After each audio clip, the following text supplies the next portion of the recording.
When we hold on to grievance and pain from the past, we keep ourselves from being able to really move into our fullest expression of self. We need to practice forgiveness from the soul recovery perspective, dissipating the energy and releasing the past for good. If you're interested in this profound transformation, I invite you to join me in Colorado the weekend of June 8th and 9th to have an incredible experience with others on this same soul recovery journey. 2 full days of immersion in the soul recovery process where you will indeed leave transformed. You will be able to truly let go of these old pains and step into a new way of being. Check out the show notes for a coupon code and how to register. My name is Reverend Rachel Harrison, and this is the Recover Your Soul podcast, a spiritual path to a happy and healthy life. I started Recover Your Soul after having profound changes in my life from my recovery of alcoholism, control addiction, and codependency. I was guided to share the tools and principles of spirituality and soul recovery to help others transform their lives as mine was transformed. For us to overcome external circumstances, we must first turn the attention to ourselves, focusing on inner change. Outer positive results in our lives will follow. As a spiritual coach, I can support you on your path to make real changes that will bring you a life of peace, happiness, connection, and abundance. Visit the website recoveryoursoul.net to book coaching sessions, read the blog, listen to some of my original music, and subscribe to receive email updates. I think of Recover Your Soul as a community. Follow us on social media and join the private Facebook group to support each other and connect. For an extra episode each week and to support this podcast, become a Patreon member or subscribe on Apple Podcasts. Together, we can do the work that will recover your soul. In this episode, I interview a really good friend of mine, Erin Livingston, and I wanted to bring her on because she has an extraordinary story that includes a cancer diagnosis and recovery, making big changes in her relationship choices, and also following a life dream that has been chasing her for a long time and really choosing her first. And I know that this will speak to many of you who are in your own soul recovery experience, so I hope you enjoy the episode. Welcome to Recover Your Soul. I'm Reverend Rachel Harrison, and I'm so excited to have you here today because for this episode, I have Erin Livingston with me. Say hi, Erin. Hi, everyone. She's on the other screen, a Zoom with me. And I wanted to bring Erin on because she's a really good friend of mine, and she has an extraordinary story of inspiration, strength, and hope that I think will really benefit the listeners and the people who are on their own soul recovery journey. Erin, why don't you tell people a little bit about yourself and maybe how we met and who you are? I'm Erin, and gosh, Rachel, I can't remember how many years ago we met each other, but maybe about 6 or 7 years ago. 6 or maybe even 7. Yeah. Yeah, it was a while ago. And we met through a sport called river surfing. And Rachel's husband was a river surfer with me.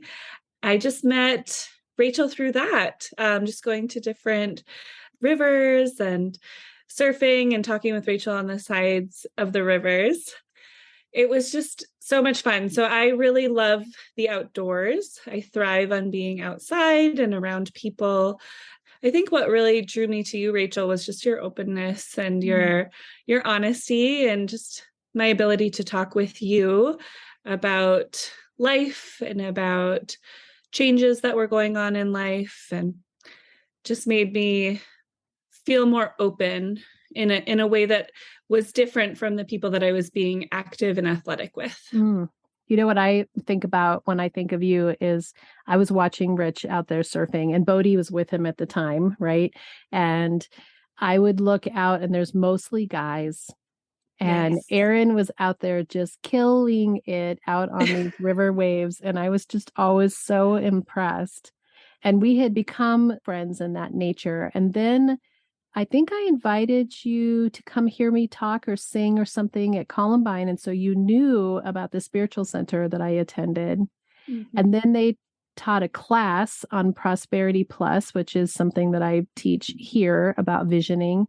And I walk in one day and you're coming into the class, and I was so excited. Yeah, it was actually just, it was a divine connection within the universe when you invited me to Columbine. You were singing, and I had actually been on a quest for years to try to find a new spiritual community, and I just couldn't find one, and I had given up. I just assumed that there wasn't one out there for me.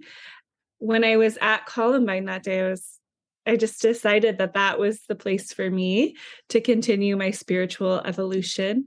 And then, yeah, Prosperity Plus, that really kicked things into higher gear for me. So, Yeah. Prosperity Plus, if this is your first time hearing about it, is a spiritual program about visioning and utilizing the tools of the law of attraction and looking at your life in the four quadrants: relationship, vocation, health, and time and money freedom, and allowing yourself to dream and to hear the voice of spirit speaking through you about what is the best and right thing for you. And at that time in your life, Erin, what did you have on that list that wasn't on your list at all? So, what did I have on that list that I created during Prosperity Plus? Yeah, I'm kind of thinking like I know because I know you, and so I know I'm jumping way ahead, but there was some aspects of what was going on in your life that you put on these visions, these statements of ability to dream bigger than what was happening in your life, and Yeah. that didn't even seem on the possibilities that have come to fruition for you. Maybe we should hold that. Maybe we should leave that Okay. as a teaser and say, just so you know, you're going to find out that she put things in that class that then happened. So So then many things. so many things. So that was in the fall, and then the following spring you had something happen in your life that was pretty major. Right. So that was in the fall that we did all of that visioning. And then in the spring of 2019, I was actually getting ready to go on a big celebratory trip. My then partner and I were going to spend the entire summer surfing along the Baja Peninsula in Mexico. And instead, in May, I found a lump in my breast, and I was diagnosed with breast cancer that May of 2019, Yeah. which, really rocked my world. And how old were you at that time? I was 38 when I was Yeah. diagnosed. So young. Hmm. And you made a big choice. What did you decide? Well, my decision, I feel like I have to give away a little bit of the spoiler. Yeah, go Because ahead. my decision was very much connected to, as soon as I heard those words, it's cancer, I had two thoughts that ran through my mind, just two huge pieces of grief rushed through me. One was that I never felt like I found that committed relationship similar to that of a marriage.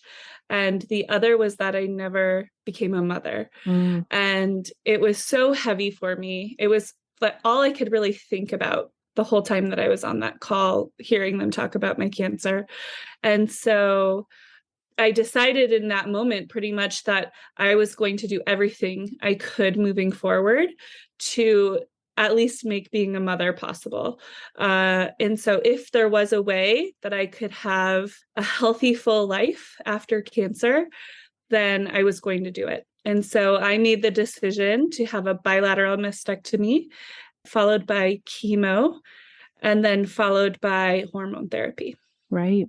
Yeah. I mean, I remember how incredibly brave you were and courageous at that time, and that choice that you made a much more extreme choice to give you the best chance to make choices for yourself along the way that were so profound from that experience. And you were so strong and amazing. And one of the things that's kind of on an aside is you started doing this crazy, super healthy. I mean, you were a pretty Oh, clean yeah. eater anyway, but now she is like a super healthy, changed everything about how you eat. That's true. That was another huge change. And Rachel, I appreciate you saying that I was a healthy eater before, but I was raised in the Midwest. And so casseroles and nachos and everything like that was top on my cooking list. And when I was diagnosed with cancer, I started also working with a natural oncologist who taught me all about just clean eating. And so I radically changed my diet. And I also credit my healing process with that healthy diet. It was really difficult. Luckily, my then partner had so much background with healthy, clean eating. And so he helped me a ton. But Juicing what a and lifestyle. Yes. oh my gosh. I mean, still to this day, she does so many of those things. My breakfast takes about 2 hours to from start to finish. I know, but you should see her on the screen. Her skin glows. She is the most beautiful, radiant self, and it just is obvious that you're eating well, that your body is well fed. So you make it through cancer, Mm-hmm. and that sparks. Is that when you started taking the classes, the death and dying classes? Was that right after the cancer? So that was actually during cancer. I was diagnosed with stage 1 breast cancer. And, the question that I wanted to know the answer to was I wanted to know what does this mean about my mortality? How long do I have to live? What are the chances of my cancer coming back? And I was really gathering this, for my own knowledge, but also for my decision that I was trying to make of whether I felt like it was a safe decision to have a child and to bring a child into the world. And no one would talk to me about it. My oncologist, who I love and is wonderful, I was 38. She didn't want to talk about me dying. She wanted me to stay strong and healthy. And that's what a lot of people said. No, you're strong. You're going to make it. But the thing is, I knew that I was strong and I knew that I would make it. And I still really needed to talk about death and dying. When you hear you have cancer, that's the first thing you think about is dying. And it just felt like no one heard me. No one understood what I was going through. And so I took a class about death and dying. And through that process, I learned about end of life doula work. And so that's kind of what brought me down that path of my life. And when you made some of the big decisions that we'll talk about here, was it through the death and dying courses that you learned and took that helped make those big choices for you? And, this is soul recovery. So part of what I think happens when you have a major diagnosis like that, or you have a big shake-up life event that we all have, and we start asking deep questions, where was that part of you that was starting to really reach in and connect with your definition of higher power, your willingness to look at these things, your desire to have more? Did you feel like you were being guided to the death and dying classes through that process, or do you think that process was helping you connect more with spirit? That's a really good question. I feel like it was a combination of both. I feel like I was guided toward these classes, definitely through spirit. After I had gone through my treatment, I think I met 3 or 4 people just right in a row who were end of life doulas or worked in end of life. And it just really felt like spirit was like, okay, Erin, you're ready. Let's go. Let's start this. And I also think that through taking these courses and through just looking at myself through a different lens, I also was being drawn deeper into spirit and being brought back to Prosperity Plus and what is actually, there's no limit to what's possible. It's just what is. Yeah, the unlimited nature of all of it. Mm-hmm. And you offered a class after you graduated about the 3 best months. And you took that as part of your training, right? And part of what happened. So what happened for you when you took that class? And then I'll tell you what happened for me when I took it from you. Perfect. So through the Best 3 Months course, that is a course that really changed my trajectory and made me look at things and just be in a really honest way. And so through this course, what we look at are these 5 basic domains of life: your physical body, like finding comfort, your relationships, purpose in your life, honoring your beliefs and practices through spirituality, and then the actual practicality of after death care. And really, when I was taking this course myself and I was answering the questions, the ones that really got to me were the ones around life legacy and just what are the things that I'm most proud of in my life and what do I want to leave behind. For me, I've lived an amazing, beautiful life that I just feel so lucky to have lived. My partner and I traveled the US and Canada for an entire year, just living in a van and surfing and climbing. And I've traveled so much and done so many beautiful things outside. And I'm a teacher, which is also very fulfilling. And I still, when I was looking at these questions and thinking, when I die, when I'm actually on my deathbed, what am I going to be the most proud of? And I just couldn't find life fulfillment in a trip or in a surf session or in a rock climb. While those bring so much meaning and joy to my life, it's not my life legacy. And it's having a child and being a mother is my true life legacy. Mm-hmm. And so it just kept coming up for me that I wasn't really being true to myself and I wasn't following my own path in what is meaningful and most important to me. So what'd you do? Oh, Rachel. So through that process, I finally and this was not a fast process. It took many months and many therapy sessions and many journal entries. I did end up researching ways to become pregnant, and my partner and I had a lot of really hard conversations and went through therapy ourselves. And in the end, he decided that having a child was not part of his life path. And I decided that it was my life path. Yeah. And so I had to make the impossible choice and I had to leave that relationship and follow this new path of mine. I think it's so unbelievably courageous. It tears me up every time, really, to see you make the choice that was the right choice for you and leave something that was good and safe and do what your soul knew was right for you. I mean, it's so profound and so brave, so brave. And you didn't even know if you were going to be a mom, right? I So didn't. it's like, you're stepping out in faith and saying, this is so important to me. I need to pursue this action. I need to at least try.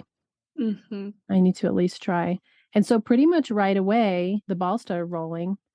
Yeah, the ball rolled pretty quickly. I had done some pre-research because I wasn't sure. I didn't want to leave this relationship. There was a lot of beauty and joy and love. And so I didn't want to leave it if this wasn't a possibility. And so I had done a lot of research and I had talked to my oncologist a lot about whether or not it is safe. And in the end, what I found was embryo adoption. Which is what seemed to be the best for me. Mm-hmm. Since going through breast cancer, which my breast cancer was hormone driven. So trying to retrieve my eggs just added further complications of adding more hormones to my body, which could bring cancer back. And so I found this beautiful company who adopts embryos out. So families who have extra embryos after going through IVF themselves can meet up with different people like myself, and they can say yes or no if they'd like me to adopt their embryos. And so I had kind of done all of that research and knew that that was at least possible before ending my relationship. And then things moved so quickly after that. My fertility doctor really didn't think it would work right away. And by this time I was over 40 and I had gone through cancer treatment. So no one knew, what my uterus would handle and what my body would handle. So she wanted me to start as soon as possible because she thought it would take a few rounds. And it worked on the first try, which was magical and terrifying. So I was so honored and absolutely just blown away when Erin allowed me to drive her down to do her insemination. And I couldn't go in with her because it was all the COVID stuff and everything. So I drove her down and waited in the car, and we came back to her place and did a whole, Rev Rachel ceremony and ritual, and left her resting with the music and the whole shebang. And it's kept. And when are you due? I'm due in 3 days. In 3 days. Oh my God. I know. I can't believe it. She is so cute, people. I can't even tell you how cute she is. I'll make the thumbnail of the podcast show how adorable she is. And she has just been surrounded by love, and it has not been an easy journey. Not everybody in your life has jumped on board right away, although I think everybody's on the boat now. It's an unusual circumstance. It's an unusual situation. It is. It's really unusual. And, I think that I had so many people that did struggle with it for different reasons. And I think that it all came from a place of love. Some people didn't understand how I would leave a relationship where there was happiness and love. And some people didn't understand why I would want to become a single mother on purpose. And especially after a cancer diagnosis, I had a lot of people that were really worried about me. And so there were a lot of kind of roadblocks and people questioning me, which was difficult because I was struggling as well, And so it did make it harder, but it also, each time someone stood up to me, kind of filled me as well. And it made me sit back and think, no, I made this choice on purpose, and this is why. Because if I didn't, I would be in this same place where I didn't think it was fair to myself or my partner, of always wondering and always wanting more. I want to be, and I strive to be, in a relationship one day where I feel complete fulfillment, and I don't feel like wanting and hoping for some sort of change or difference in the other person. I love that, because soul recovery is about accepting people for who they are. And it doesn't mean that we settle, but it also doesn't mean we have unrealistic expectations. But you looked in this relationship and the honesty of loving somebody enough to say, I couldn't make you do something that doesn't feel right to you. And I need you to love me enough to let me do what I need to do, because we can't make each other have to give up something that's so true to who we are. It's profound. It really is profound. And where was higher power for you in all of this? Did you feel supported all along the way? I did. I always felt supported. And I feel like it would come out in the most mundane ways and the most profound ways. I would go to bed, just like, oh gosh, did I make the right decision? And that night I would dream of being pregnant, or, I didn't know where I was going to live. And then suddenly this most perfect apartment in the backyard of one of my very good friends pops up as available. So I feel like throughout this whole process, Spirit has just been providing me with what I need. And it's just been so wonderful. And as I just trusted that process and trusted that I was right where I needed, I could also just feel myself being filled with strength and being filled with sureness. And I feel like that's also where my higher power comes in, is just like within myself and feeling like I don't need approval from anyone. And I've been equipped with what I need to make these decisions and changes in my life. And I think that comes from Spirit and the universe. That's amazing. So I'll backtrack to April of this year. She offered 3 best months as part of her finalization of getting her certification in the death doula and end of life coaching. And so she offered it to a group of us, and my mom was one of the participants, and I was, and then a couple other people were. And it was such a profound class for me too. And I love that it opens up to this place where you just continue to let the universe guide you. When I took the class, the death date was May 1st. And when we're in the class at that time, I'm working at the spiritual center. I'm doing Recover Your Soul part-time. I'm basically working 7 days a week because I'm trying to do everything. And my whole heart wants to be doing Recover Your Soul full-time and knows that I want to step out in faith and do this. And when I took the class with Erin, I was so moved by the way that the class asks you questions and encourages you to think in ways and talk about things that are uncomfortable to talk about. Most of us don't think talking about death and dying is something that we want to talk about, but my mom and I ended up having profound conversations with each other as mother and daughter about death and what does she want and what do I want. And the assumption is that she goes first, but we don't know, how all that's going to work out. And then more than that, the same inspiration that you had about legacy, my inspiration of who am I and what I want to be doing with my time and how can I be my best self was the catalyst that had me leave that, like you left a good relationship and I left a good job. I left a quality, good job of people that wanted me to be there and left it similarly to you to like step out in faith for this birthing of this thing that I knew was what I needed to be and what I wanted to be doing. And because my quote unquote 3-month death day was May 1st, I had to hurry up and get it going before my death day.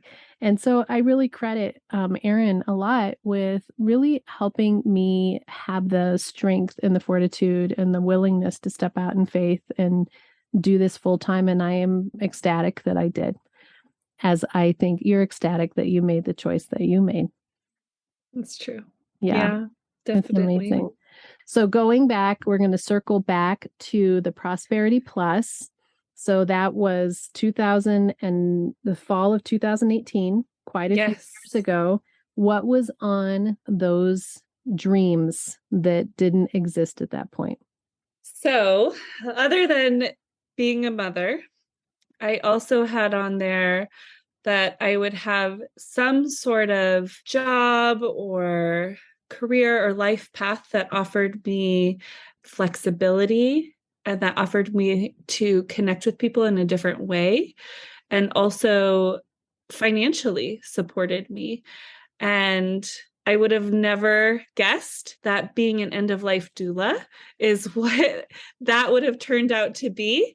But it really has. I've had the amazing opportunity to walk next to 2 clients now, and it's just been an incredible, incredible journey. I feel so honored to have been welcomed into their lives and to talk with them. And I'm so excited to be offering this Best 3 Months course. I again, I assumed it would be something in teaching or something. It's just the way, the universe just is That's like, right. No, that's not it. I know. That's why you come up with those generalizations and then spirit brings it to you. And then the doula thing, I think, is interesting because you would assume that it would mean like directly like in somebody passing, but it's not. It's a whole. It very much can be that, but it was just so surprising for me in my learning and in my coursework that it's very much for people who are living. You don't even have to have a terminal diagnosis. It's really trying to find ways to live your most authentic life. And talking about it through the lens of death really kind of gives you that urgency and that feeling of, okay, yeah, I am going to die. I need to make this happen.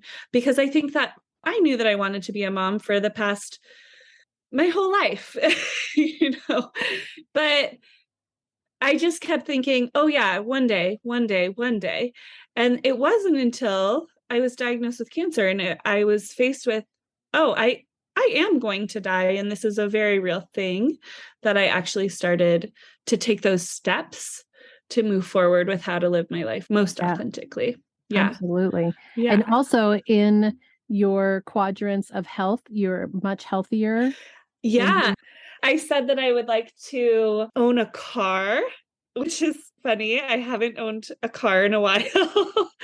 And I just had the opportunity to buy my very first car, which was really exciting. And also to own a home. And I'm currently figuring that process out, which is just incredible. That's even on the list of things of possibility for me. But, going back and looking at that, it's just unbelievable at how many things. And also relationships. I wanted to bring more female relationships closer to me. Like you were saying, Rachel, with the sports that I choose to do, frequently I'm surrounded by many males. And the women that I'm surrounded with since my cancer diagnosis and since this whole process of becoming a mother, it's an incredible blessing on my life. All of the women. I've just watched you transform from something that was really amazing. I mean, that's the thing that's interesting about soul recovery is you don't have to be in a place where everything was terrible.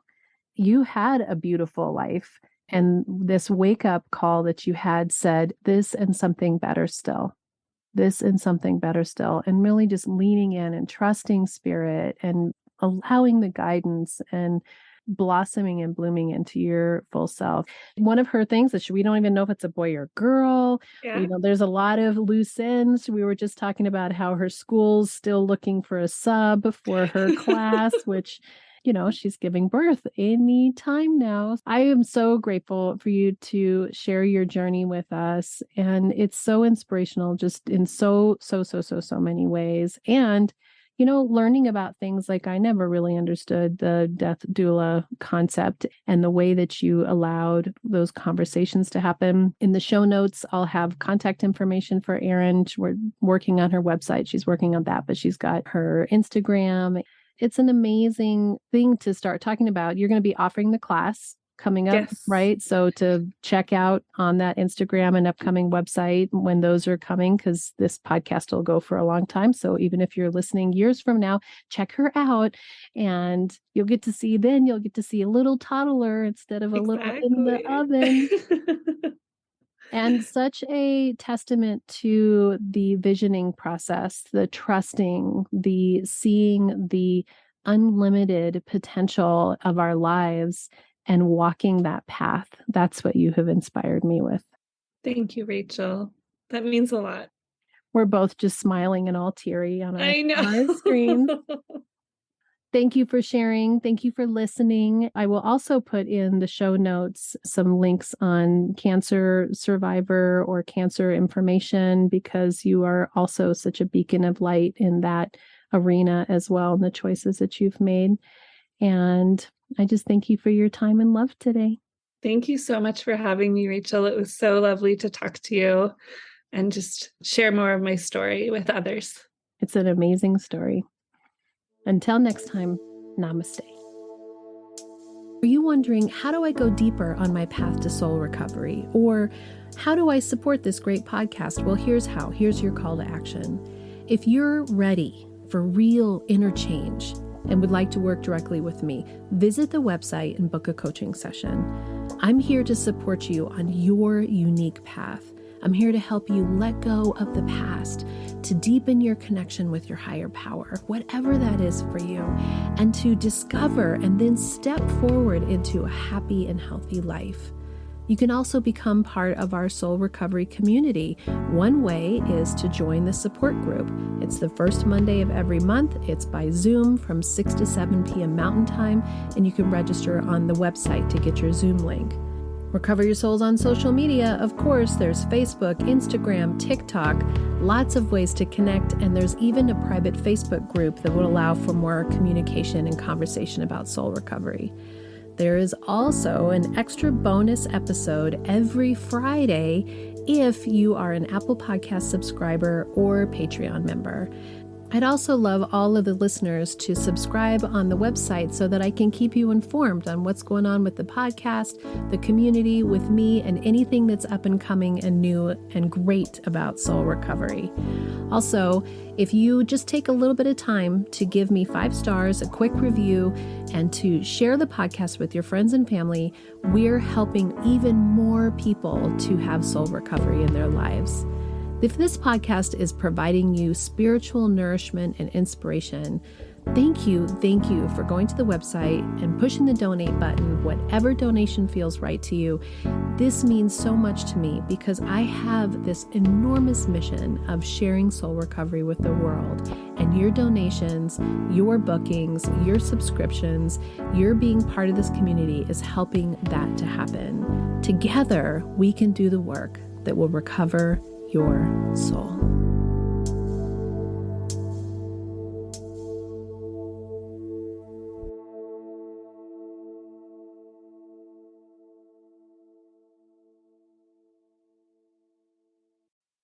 The Recover Your Soul podcast and its content is for educational purposes only and is not allied or representative of any organizations or religions. It's based on the opinions and experience of Reverend Rachel Harrison. Recover Your Soul claims no responsibility to any persons or entity for any liability, loss, damage, or cause alleged to be caused directly or indirectly as a result of its use. Applications or interpretations of the information represented herein. Take what you need and leave the rest.